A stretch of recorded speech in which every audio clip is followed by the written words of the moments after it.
Olá, sejam bem-vindos a mais um podcast Tripla Visão. E hoje vamos falar de um assunto muito importante que vai chamar muito sua atenção.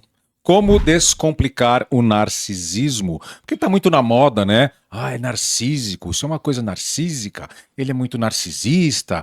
Então nós vamos dar uma descomplicada nisso, entender algumas diferenças. E para isso, como sempre, no Tripla Visão estamos aqui com as psicólogas Andréa Frei e Letícia Ramos. Sim, Andrea Bello, que agora eu estou usando. Sim. Sim, Andrea Bello. Sou psicóloga clínica, tenho especialização em psicotrauma, trabalho com EMDR, também sou psicóloga sistêmica, onde trabalho com casais e famílias. Eu sou Letícia Ramos, psicóloga clínica, neuropsicóloga, especialista em terapia cognitivo-comportamental e gestão emocional. Eu sou Tito Belo, sou terapeuta metafísico transenergético e junguiano. É isso Vamos aí. lá? Vamos lá. Descomplicando o narcisismo. Vamos descomplicar? Bora. Então é importante começar do começo? É importante entender então que existe uma diferença entre transtorno de personalidade narcisista e traços narcisistas. Sim, além de uma etapa de desenvolvimento que é o narcisismo, é narcísica, ela é uma etapa de desenvolvimento. E também existem os padrões de relacionamento narcísico. Exato. Olha quanta Existe coisa. uma etapa de desenvolvimento narcisista. Aqui você já diz um monte de coisa. A gente já desvenda que todo mundo tem um pouco de narcisismo. Todo mundo tem um pouco. Graças a Deus. Né? Mas por isso é muito legal a gente poder desvendar isso. Dentro do transtorno de personalidade narcisista, a gente tem então o DSM-5, que já ali já coloca uma lista, digamos assim, de características, né, para o diagnóstico. Dentre elas, sentido grandioso de autoimportância, preocupação com fantasias ilimitadas, crença em ser especial e único, necessidade de admiração excessiva, senso de merecimento, exploração interpessoal, falta de empatia, inveja dos outros e comportamentos arrogantes. Isso é importante lembrar também que o transtorno ele é diagnosticado em torno de 1 a 2% da população. Viu? Já os traços narcisistas, como a gente já estava aqui falando, todos temos. Um em maior intensidade, outros em menor, mas todos temos. Por quê? Vamos entender esse negócio? Então, em 1914, o Freud, ele traz um estudo, inclusive tem um livro próprio só falando de narcisismo, e é uma etapa de desenvolvimento. Por que é uma etapa de desenvolvimento? O Narciso, né? Por que é Narciso? Vem lá da mitologia grega, é um personagem, o Narciso, que ele se apaixona pela própria imagem refletida no rio, nas águas, né? Então, é um desdobramento ali de uma projeção de um encantamento consigo mesmo. Então, a partir desse mito, Freud traz essa nomenclatura, né, para uma característica, uma etapa de desenvolvimento, que é aquele momento que a gente é bebezinho e o mundo e nós não tem divisão, não tem fusão, não tem, aliás, só tem fusão, né? Então vamos lembrar assim, a criança chora e ela é prontamente atendida de alguma maneira. Normalmente as crianças ou deveriam ser prontamente atendidas, né? Então, sobre esta etapa de desenvolvimento, que é o narcisismo primário que o Freud traz, que ele tá falando, né? É esse momento onde o eu é o todo. O problema e aí ele fala do narcisismo secundário. O problema é quando a gente enrijece e se cristaliza nesta etapa. E por que existe o enrijecimento e a cristalização nessa etapa? Exatamente pela falta de espelhamento, ou seja, de reciprocidade a essa necessidade de sermos todos atendidos. Então, quando eu começo a entender o mundo, que existe eu e o outro, só que este outro ou me fere, ou me machuca, ou me rejeita, o que acontece? A gente põe para dentro, aí Freud fala de libido, né, que é essa pulsão de vida, que é esse mecanismo que nos mantém, a gente embota isso e fala, eu me basto. É uma forma de defesa. Então, quando a gente fala de um narcisismo patológico, a gente está falando ou de uma personalidade narcísica, a gente está falando do enrijecimento nessa etapa. Eu me volto para mim, não porque eu me amo demais, mas é como uma forma de defesa, onde o narcisismo primário é exatamente onde a gente começa a desenvolver o senso de amor próprio, que é essencial para que a gente vá para a vida. Então, o narcisismo, ele faz parte da construção da identidade. Né? No narcisismo primário, então, é o momento que a criança precisa, ela olha para si, ela só pensa nela, a maneira como ela vê o mundo é a partir dela. É a partir dela. E aí entram os mecanismos de sedução, daquele chorinho que tetetã, porque ela precisa ser atendida. É uma fase, é uma etapa. E aí, quando, então, nesse processo, isso não acontece, onde ela não é atendida, é que o secundário, então, vai surgindo algumas características. Eu acho que eu vou dar uma resumida. Vai lá. Vocês estão bem dentro Tá técnica. vocês estão filosofando pra caramba. Não, é a técnica, é menos uma resumida, quer dizer, o espelho, quando se diz, né, o espelho para se reconhecer, você está buscando uma referência, o que é o natural da tua infância. É uma referência de eu existo. Essa referência vai te balizar o que é, vai começar a te balizar o que é o eu, né? O que é o eu e o que é o outro. Isso. Então, quando eu começo a dar esse balizamento, quer dizer, eu vou buscando essa referência para eu entender a minha existência, para entender o meu eu. Ao buscar essa referência, então isso que é o denominado, né? O espelho. Estou buscando um espelho. E quando isso se mantém de uma forma muito acentuada até a fase adulta, aí isso então pode se tornar patológico, porque você ainda está buscando uma referência para a sua existência. O que é natural durante uma fase passa a não ser mais natural durante a fase adulta. Mas por quê? Até lembrando, né, o episódio do vínculo, né? O ser humano, ele só se percebe existente a partir do olhar do outro. Então, quando esse outro falha nessa etapa, é essencial que exista esse mecanismo de defesa. Entende? Porque senão ele se perde ou entra em outros problemas, né, outros transtornos, né, que também existem. Mas é essencial que esse que é o ponto, né? Esse que é o ponto. A gente entender o que é o mecanismo da vida acontecendo. Até para a gente parar de julgar e se entender nisso que você falou que é perfeito. Assim, se a gente for resumir a questão do narcisismo, é a relação do eu com o outro, é a relação minha com o mundo. E aqui a gente começa até depois a já poder galgar algumas soluções.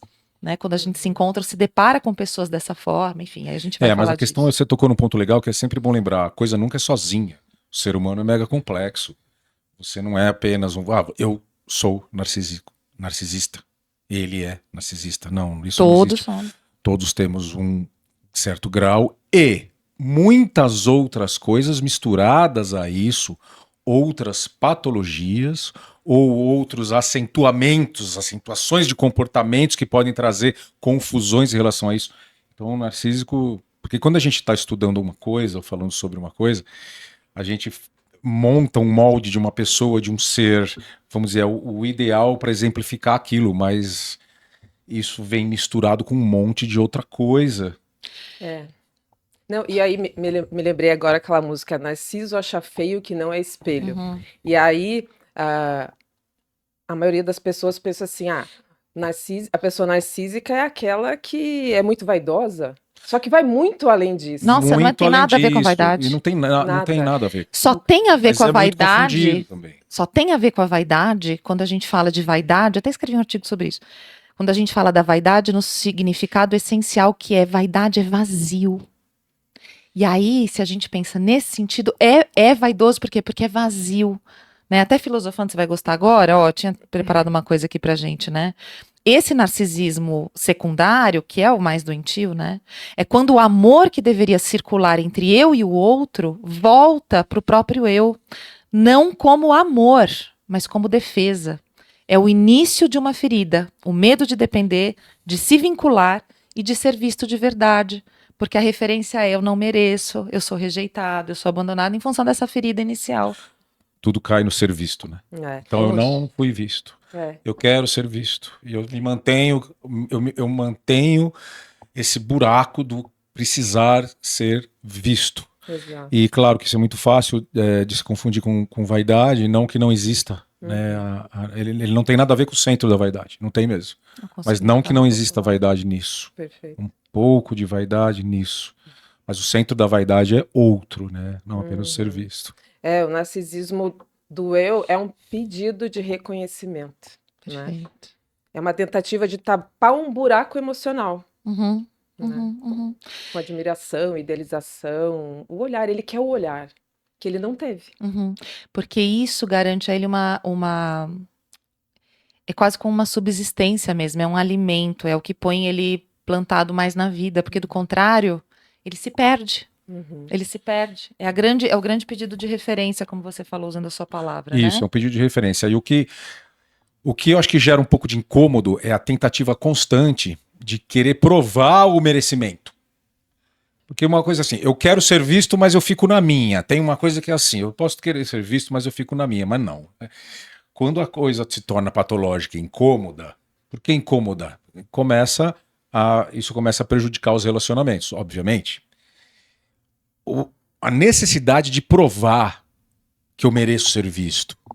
Então, quando eu tenho essa necessidade, eu vou usando subterfúgios, usando o dia a dia, usando qualquer coisa que está ao meu redor, são ferramentas. Tudo que está ao meu redor vai ser uma ferramenta para eu provar para você que eu mereço ser visto. Então, olha a minha caneca, olha que bonita que eu fiz agora, olha aqui a minha gola alta, olha tudo que está ao meu redor, porque ontem eu fui não sei aonde, porque eu uso de ferramentas do meu dia a dia para querer provar o meu merecimento em ser visto.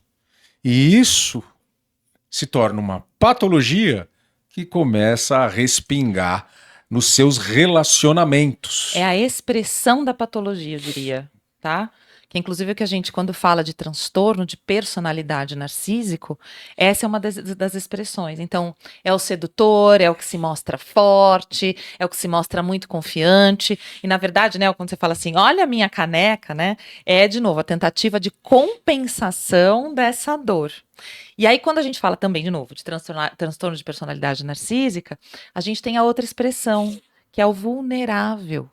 Que é esse que de repente fica mais caladinho, se sente invisível, não demonstra muito. E aí, se a gente for falar disso nas redes sociais, ninguém fala desta expressão narcísica, mas ela é também. E aí aqui eu faço uma provocação. Porque as pessoas que estão na rede, ou nas redes, né, e passaram por relacionamentos de ordem narcísica, depois a gente vai falar disso, elas normalmente encaixam perfeitamente com essa expressão potente, mas elas, muito provavelmente, têm traços ou até um transtorno dentro da expressão vulnerável. Ainda é narcísico e muito narcísico quem vive de apontar o comportamento alheio, principalmente o comportamento narcísico monstruoso. E isso é uma coisa que não se fala, hein? Se liga aí. Então, o comportamento narcisista, ele, querendo ou não, ele é centrado em si. E aí ele se manifesta de maneira, ou é aquela pessoa muito forte, ou é aquela pessoa que fica mais tímida, mas também introvertida, né? Ele não necessariamente vai ser o narcisista fortão o tempo todo. E eu fiquei pensando aqui, né, tentando visualizar um exemplo na vida real de um objeto. E aí me veio um ovo onde a casca ela é dura, só que dentro é mole.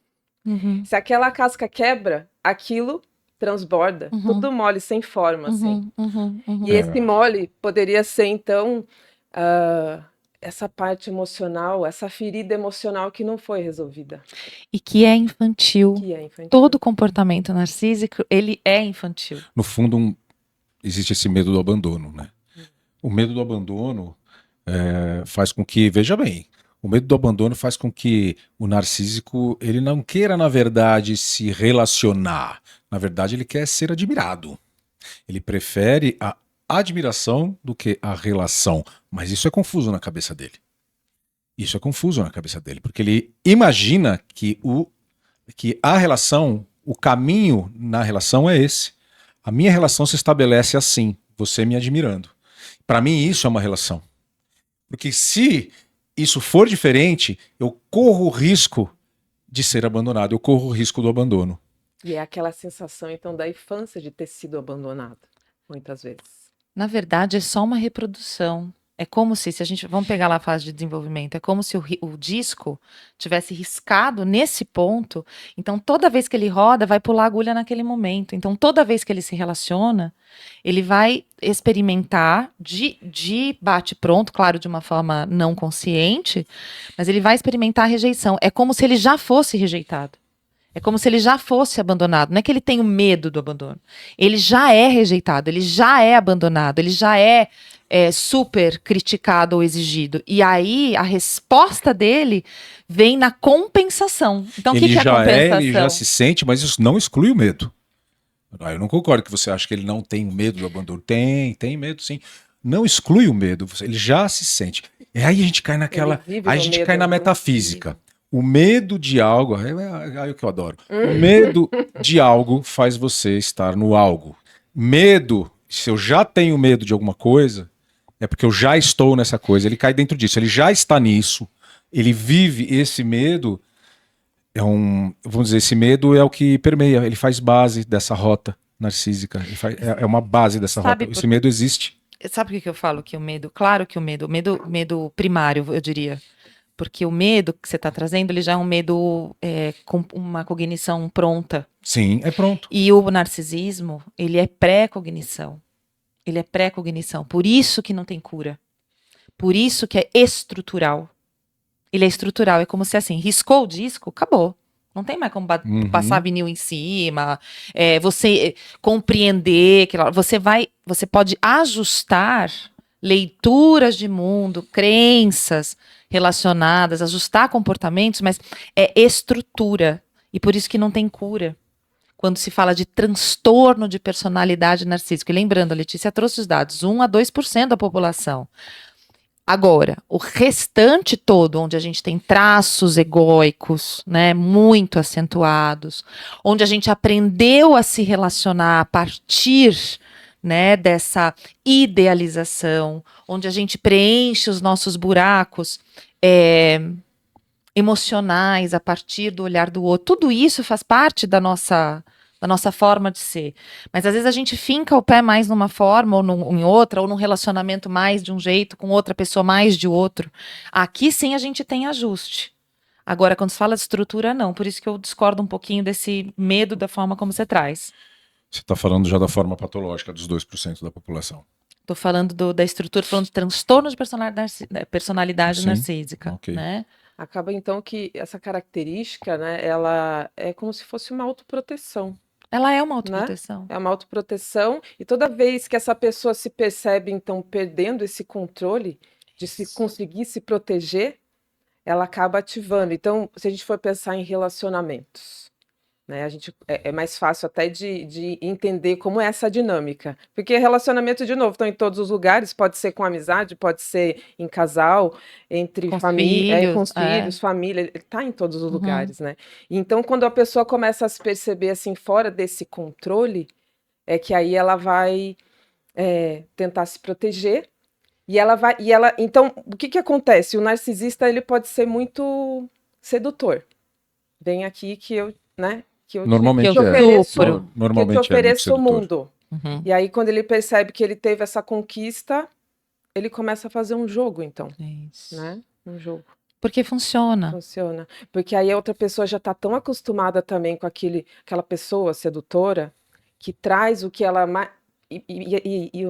essa característica, a pessoa ela consegue, então, o narcisista consegue identificar o que a pessoa precisa, ela oferece o que ela precisa. Né? E aí a pessoa, não, essa pessoa, esse narcisista, vou só para conseguir diferenciar do que a gente está falando, né? Esse narcisista, então, ele entende o que o outro precisa, e a pessoa que está recebendo essa atenção pensa, não, essa é a pessoa da minha vida. e fixa naquela característica. É assim que ele funciona. Uhum. Só que durante o processo e o relacionamento vai sendo feito aquele joguinho, ó, tá aqui o que você precisa, agora eu vou tirar. Aí aquela pessoa fica, a outra pessoa do relacionamento fica, mas o que aconteceu? Não tô Uhum. entendendo, a culpa é minha? O Uhum. que eu fiz? Uhum. Uhum. Né? Uhum. O que eu fiz que eu não tô tendo o que eu esperava dele? Só que aí do nada aquilo volta. Aquela característica, né, volta e ele mostra, não, olha, tá aqui tudo que você precisa. Então, agora eu vou tirar. Né, o jogo da sedução narcísica. Uhum. Então, quando eu vou voltar um pouquinho na história do medo, porque quando a gente fala em jogo, o jogo é perder ou ganhar. Para o narcisista não tem, como você disse, é um jogo mesmo, é um jogo porque existe uma manipulação nisso. Quando existe manipulação e existe jogo, o medo também entra na parada. Se eu não tiver condição de manter aquilo, o meu medo de romper esse relacionamento, ele, como eu falei antes, ele não vive no medo de perder a relação. Ele não vive nessa preocupação, mas ele vive no medo de perder o alimento dessa sombra narcísica. Deixa eu entrar um pouquinho na metafísica. Aí Eu estou eu alimentando, concorda?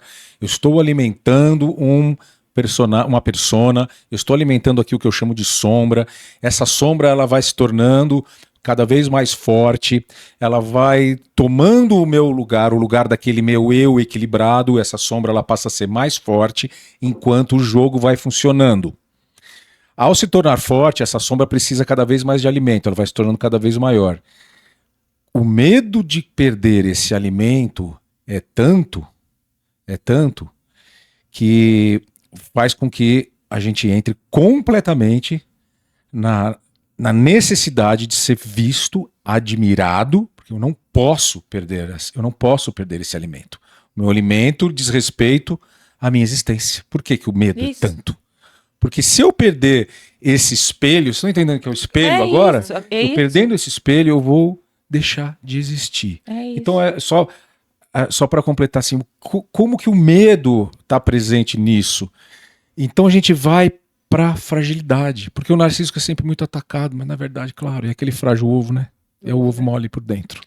Então é o medo, às vezes não é nem o medo de perder o outro, é o medo de perder o que o outro oferece, porque o outro me olhando, ele vê o quê? A casca. Ele não vê lá dentro. No entanto, se eu perder o outro, o que acontece? Só me sobra o mole, o vazio. É essa a questão.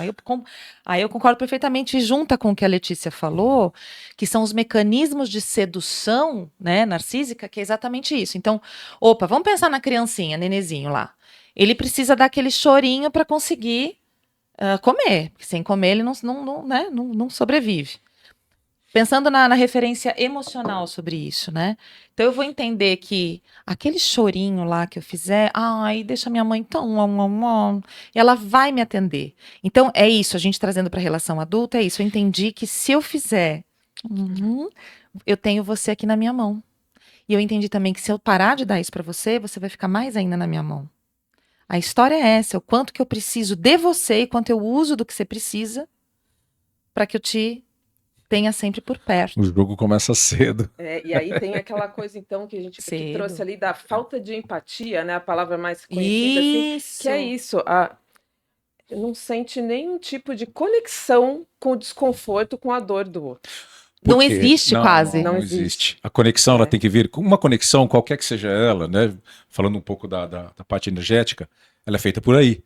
Então uma conexão, quando a gente fala em empatia, em conexão, ela é feita a partir do nosso cerne, do nosso centro energético. É a intenção de que o outro existe, mas aqui a gente entendeu que esse outro não existe. Não existe. Se eu tô na casca, o meu dentro tá desfeito, eu não vou ter. É até natural que se entenda isso, que seja assim. É até natural. Autocentramento, exatamente. Não é sobre vaidade, mas um autocentramento constante. É o tempo inteiro. Eu preciso me proteger, eu preciso garantir quem eu sou, eu preciso provar quem eu sou. E não vou depender de você, porque o outro fere. Essa é a história. Ao mesmo tempo, vamos pensar o seguinte: essa fase que a gente falou agora que envolve a manipulação, o jogo, ela traz um ponto que é a idealização. Então, se você começa a idealizar muito uma pessoa, se liga aí, hein? Porque se trata dos seus buracos. E aqui você vai ser manipulado. Independente da pessoa ser muito narcísica, menos narcísica, aqui existe uma brecha aberta. E a idealização, ela traz exatamente essa história, né? Então, e aí depois supõe uma segunda fase, que é a fase da desvalorização do outro, né? Então, se o outro se mostra ineficiente para me traduzir como existente ao mundo, a culpa é dela, ela é responsável, ela é fraca, ela é blá, blá, blá. E aí entram todas as desqualificações, e aí, que é o assustador do narcisismo, né? Que é essa falta de empatia que fica absolutamente escancarada. É a história do você não serve, você não serve, você não é o suficiente para mim. Parece que o narcisismo tem até um prazer de olhar para o sofrimento do outro. Né? E entra Parece naquilo que que é o você falou da alimento. inveja. É o alimento, né? Por que que tem o prazer? Ele se sente mais perfeito. Porque na base... Ele se sente mais perfeito. Conecta com a dor dele, né? Porque, na verdade, aquela casca da dureza lá dentro tá tão dolorida, com tantas feridas emocionais, que aí quando ele consegue criar a mesma ferida no outro, eu aí não tô pronto, sozinho. tá alinhado. Voltando a uma Eu coisa não que tô você falou, sozinho. tanto o aspecto narcísico como o admirador cego do narcísico, ambos estão distantes da própria verdade. Isso é muito importante. Ambos estão se distanciando cada vez mais da verdade enquanto exercem esse comportamento dentro da necessidade de montar essa sombra da perfeição. E isso é um cuidado que tem que se tomar. Então, e aí falando disso, né, do vazio de si mesmo, do distanciamento consigo mesmo, uma coisa que a gente precisa ficar sempre atento todos nós, de alguma maneira, temos os nossos vazios a serem preenchidos, né? Não necessariamente porque cristalizamos nessa fase do narcisismo, mas todos nós temos necessidades. E quando você acha que alguém vai ser capaz de preencher todos os seus vazios, aqui tem que acender aquele sinal de alerta, que isso não existe. Eu acho que assim, quando a gente fala dessa questão do preenchimento desse vazio, esse preenchimento desse buraco que o narcísico precisa, ele não se faz apenas com uma pessoa. Então, é de se observar que o narcísico, em vários níveis diferentes, ele faz testes. Percebam os testes, se essa pessoa vai funcionar como isca para me alimentar, aquela também. Normalmente, entre familiares, isso gera um grande problema. Normalmente, em roda de amigos, isso também gera problema. Lugares onde as pessoas conseguem se afastar, elas percebem e se afastam. Mas dentre rodas de família e familiares, fica mais complicado de se afastar. Às vezes as pessoas convivem com o narcísico de uma forma muito doentia e sofrem muito por isso. E o narcísico ele vai buscando, não é apenas em uma pessoa, mas ele vai buscando em todo o redor, ele vai buscando formas de simplesmente pegar alguém que ele possa manter e estabelecer essa comunicação, mesmo que por alguns minutos. Uma das formas de a gente perceber isso, eu queria colocar como porta de saída, é também cada um estar inteiro em si, atrelado ao próprio chão, atrelado ao próprio eu, sempre a percepção da própria verdade, o caminho dentro de ser o que se é. Ele não só evita que você exagere os seus traços narcisistas, como também evita que você seja fisgado numa comunicação narcísica. Bom, então a minha porta de saída. Algumas coisas importantes. Então, normalmente, o teu encaixe com algum narcisista, alguém que tenha ter traços mais acentuados, né, narcísicos, vem em função da tua necessidade, do teu buraco, do teu vazio de curar o outro, de preencher o outro, de atender ao outro, de ser reconhecido por essa parcela de dedicação. Isso encaixa muito bem. Então, olhe para essa sua necessidade, caso você a tenha. Por quê? Porque se relacionar com um narcisista é quase como você tentar ficar enchendo um copo sem fundo. Você vai se exaurir. Qual é a porta de saída, então? É buscar o amor próprio. É entender que você não salva ninguém, por mais que você ame a pessoa. E trabalhar, claro, o amor próprio, né? Eu me vejo, eu me amo, e por isso eu posso te amar. Sem esperar, e aqui está o ponto-chave, que alguém salve você. Essa é a minha porta de saída. E para concluir, então, é isso. O narcisismo, ele não é um excesso de amor próprio. Muito pelo contrário, é a falta desse amor próprio. E aí ele busca, então, encontrar de alguma maneira no outro ou trazer essa dor que ele encontra ali dentro para o outro. De alguma maneira, alguém vai se conectar com isso. Muito E bom. aí, né? Então é isso, minha gente. Uma ótima finalização, porque o amor próprio, né, essa realidade, essa verdade no amor próprio, ela vai ser um belo remédio para muita coisa. Ficamos aqui com mais um Tripla Visão. Até o próximo.